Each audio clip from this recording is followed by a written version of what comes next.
Our last video talked about how to write a configuration file and import and use this configuration. Now we're going to look at this MQTT. This client side, here's a file from GitHub. Then we need to save it to our ESP32 is here. Open the lower port. Select configurator. Here's a new port. Wait for it to start. Then we can see the device again. We choose to save to this MicroPython. Pay attention to this name. ESP32.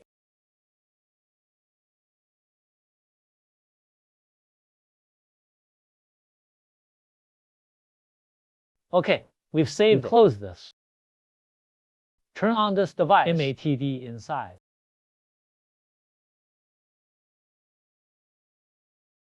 Explain that it exists. Because this is the basic document, we can just quote it. Then next we modify this bunch of parameters. Then it can be started. So here I have modified our configuration file.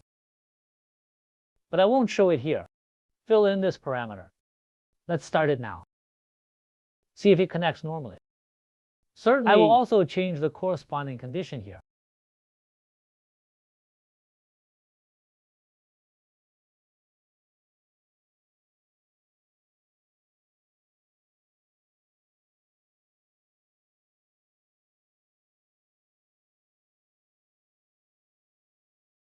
This variable, let's take a look.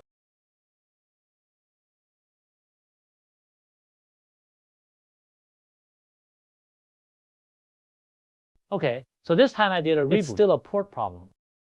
We reconnect. Connecting to Wi-Fi. Connecting to MQTT.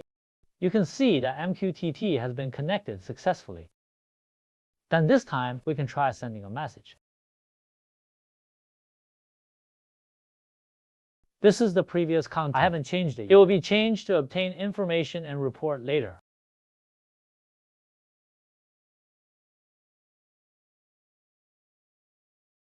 And here we connect the QTT.